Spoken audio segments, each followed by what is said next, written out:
Assalamualaikum warahmatullahi wabarakatuh. Apa kabarnya anak-anakku semua? Mudah-mudahan kalian selalu dalam kondisi sehat ya. Baik, hari ini kita akan melanjutkan materi tentang replikasi DNA atau penggandaan DNA.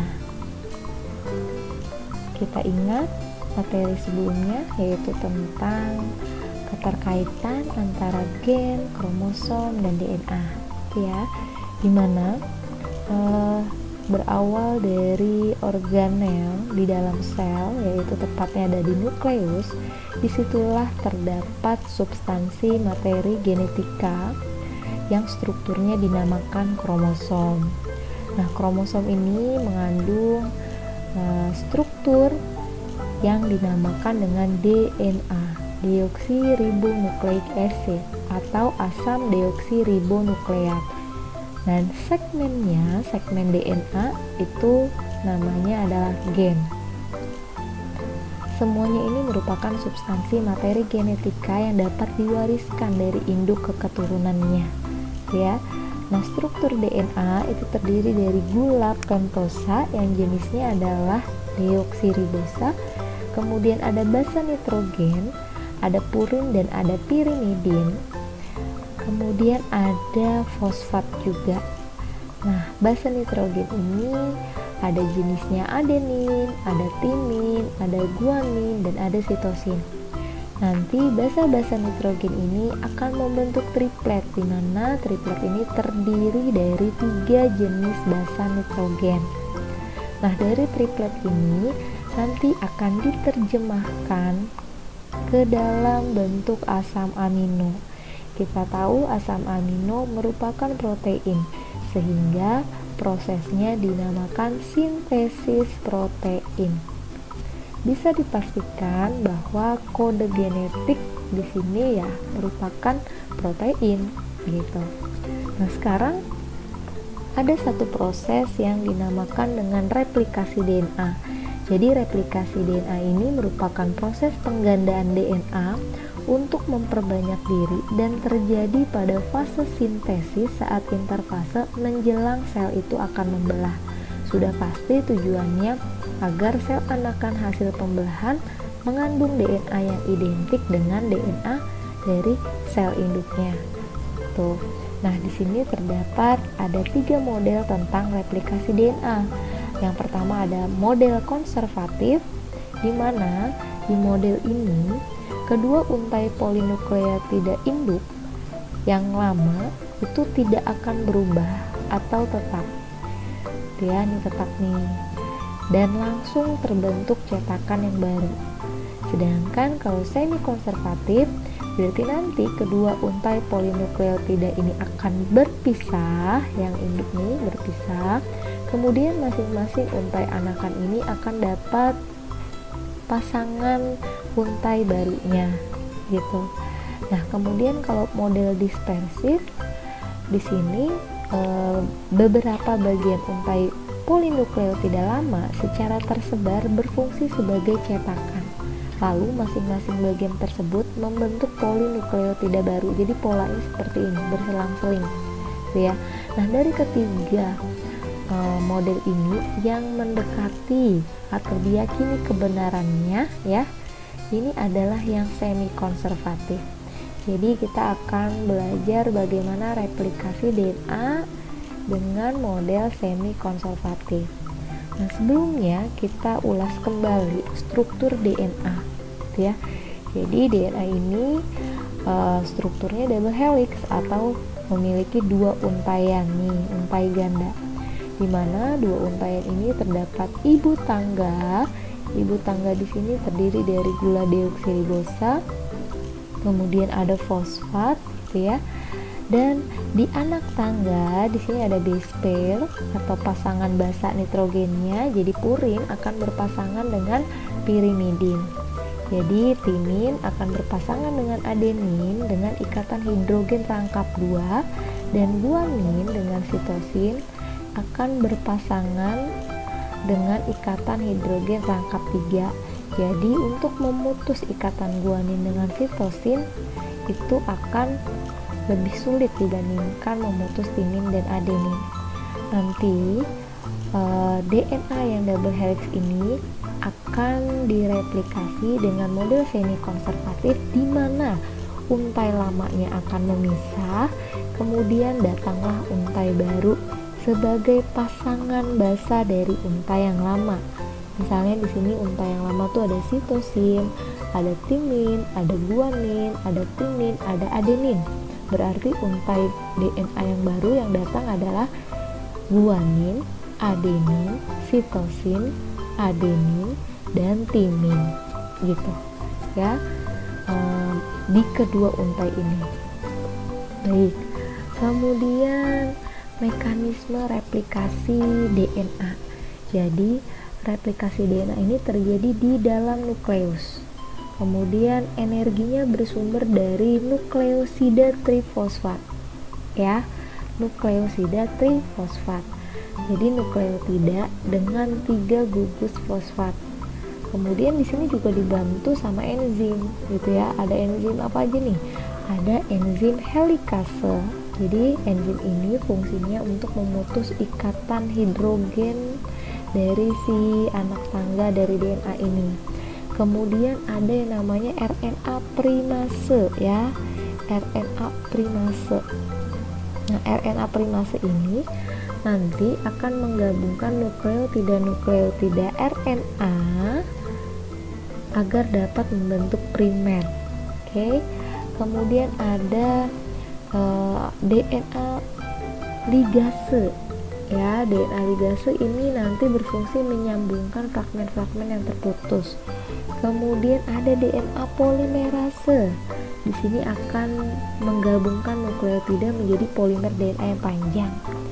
Jadi caranya adalah semi konservatif, ya, modelnya. Jadi ketika ada DNA yang kita tahu DNA itu adalah double helix, di mana dia terpintal-pintal, ya, terlilit-lilit, karena di tengah-tengah ini ada protein histon, sehingga lilitan ini akan dikurangi tegangannya oleh enzim yang namanya topoisomerase.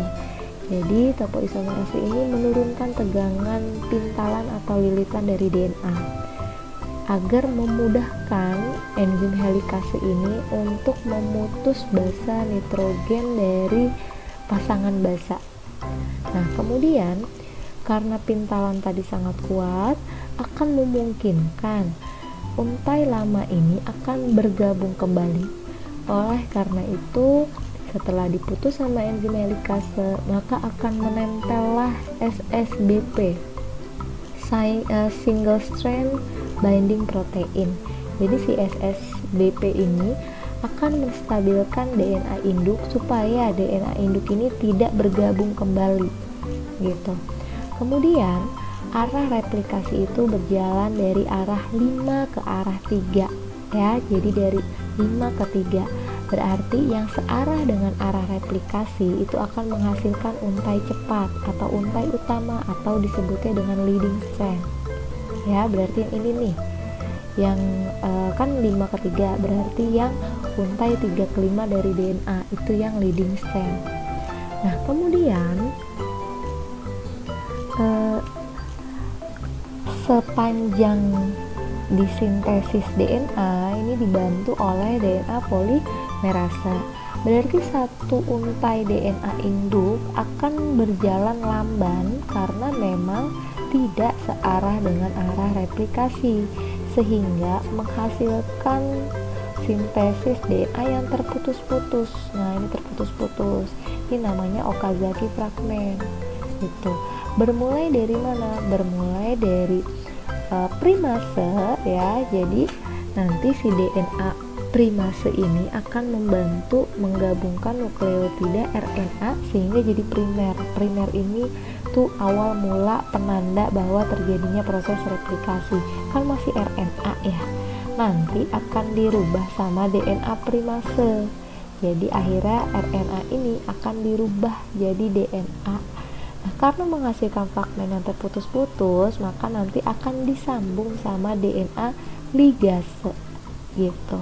Sehingga proses replikasi DNA itu sudah selesai.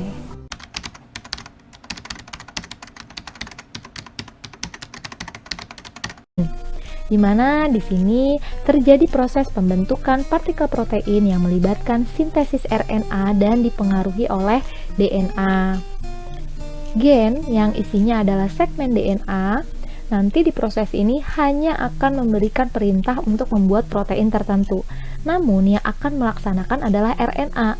Oleh karena itu, sintesis protein akan melalui dua tahap. Tahap pertama adalah transkripsi, di mana DNA ini akan dirubah menjadi RNA.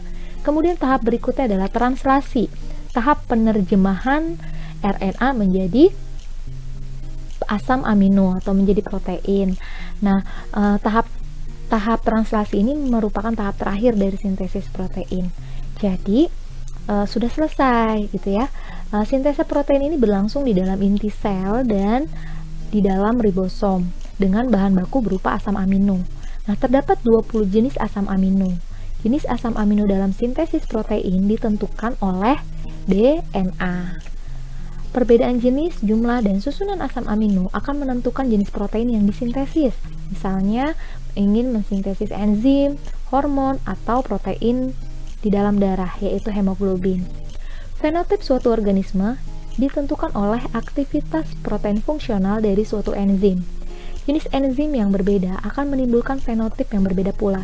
Jadi bisa dikatakan bahwa sintesis protein ini merupakan dasar untuk mempelajari bagaimana informasi genetika dalam DNA diekspresikan dalam suatu makhluk hidup.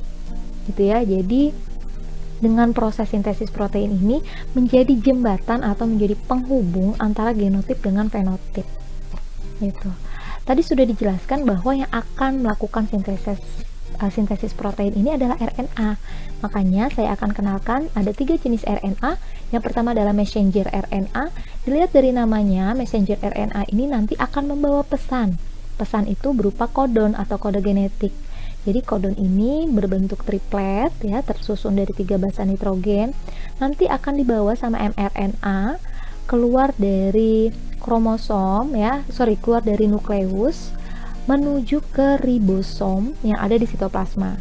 Nah, di sitoplasma sudah ada satu jenis RNA lagi yang akan membantu, namanya adalah tRNA.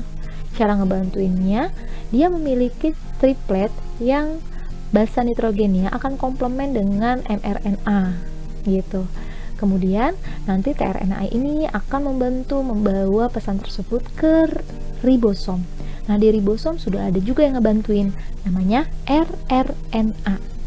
Ya, jadi fungsinya sebagai mesin perakit polipeptida yang akan bergerak di sepanjang mRNA dalam proses sintesa protein.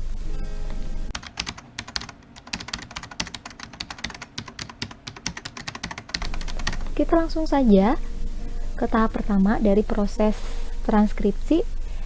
Jadi, transkripsi merupakan sintesis RNA pada suatu cetakan atau template DNA dengan enzim RNA polimerase. Jadi, DNA kan double helix, dia memiliki 2 untai.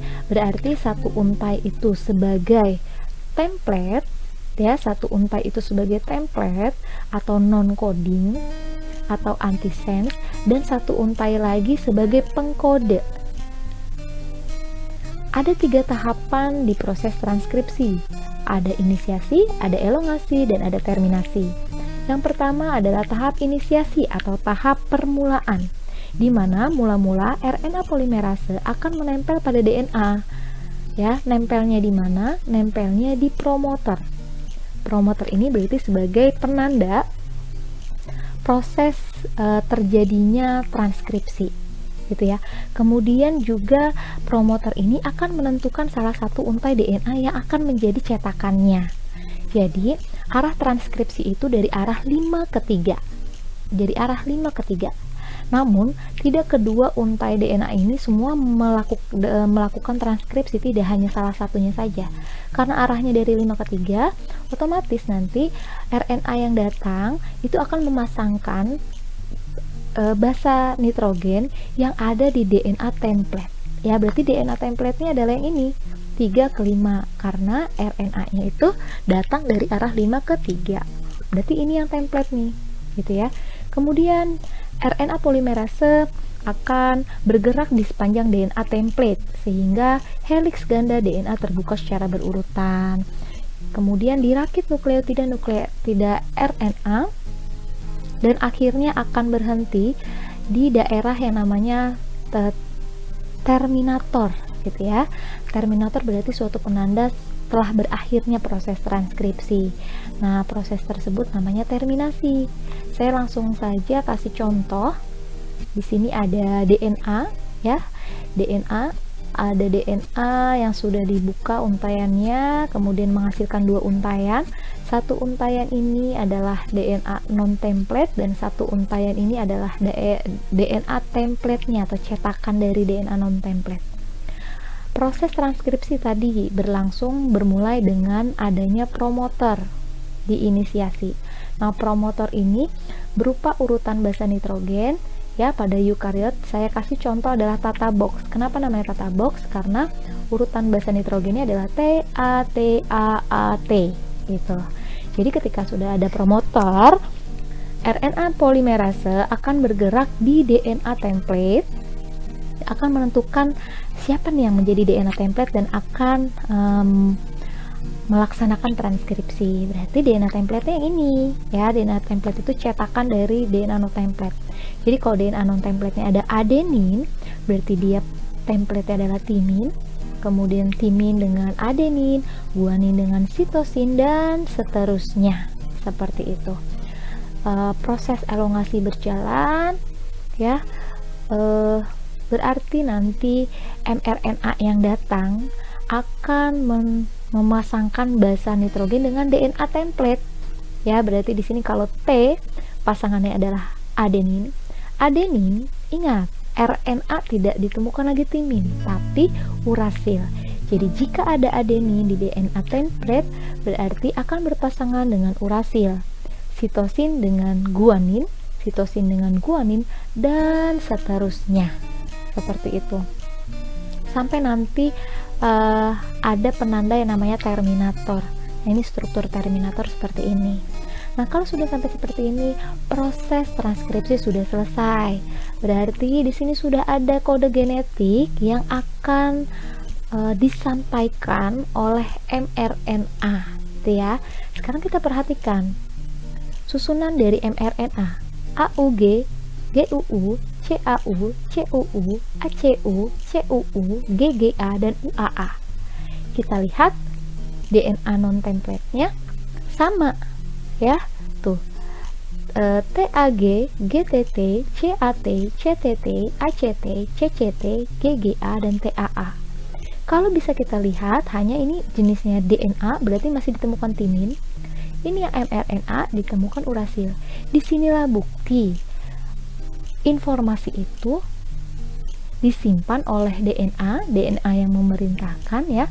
Berarti disinilah informasi atau kode itu berada untuk mensintesis suatu jenis asam amino. Nah, nanti dibawa pesannya sama mRNA. Sekarang mRNA akan keluar dari nukleus dan menuju ke ribosom.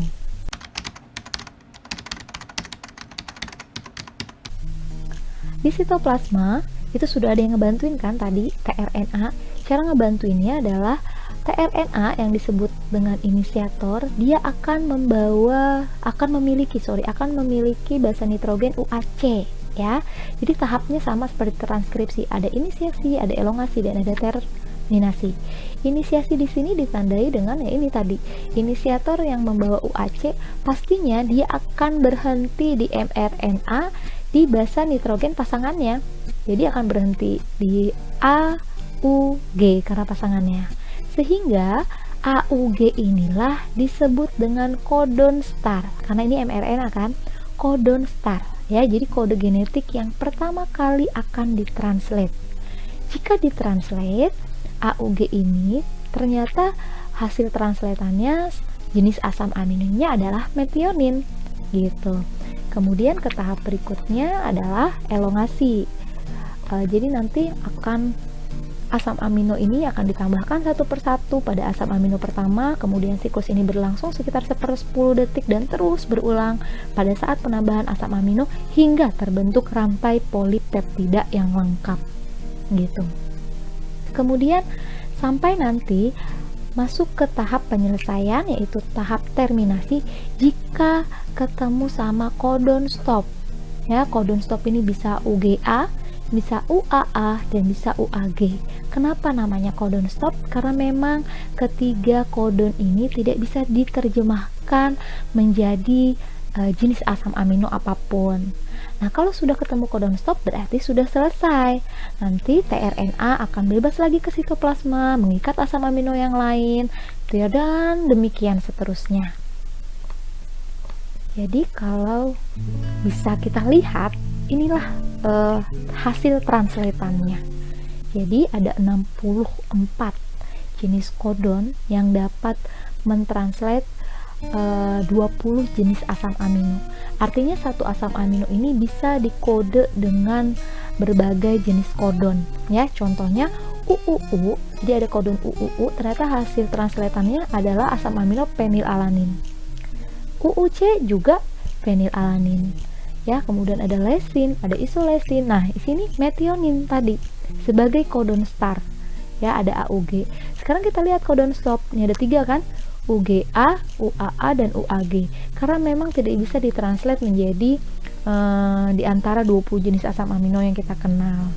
Nah, ini adalah kode genetik, udah jadi nih.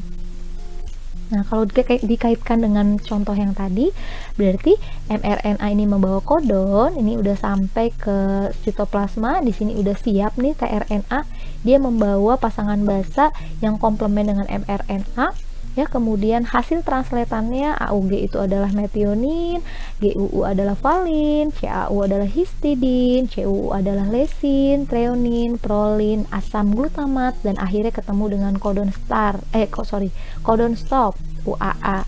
Nah, sampai di sini proses sintesis protein selesai, kode genetiknya udah jadi. Ternyata ini adalah kode genetik untuk mengaktifkan hemoglobin, seperti itu. Kemudian ini contoh kode genetik untuk mengaktifkan insulin, gitu ya. Jadi kalau ada ini harus benar nih urutannya. Kalau enggak berarti nanti kerja dari insulin ini tidak akan maksimal.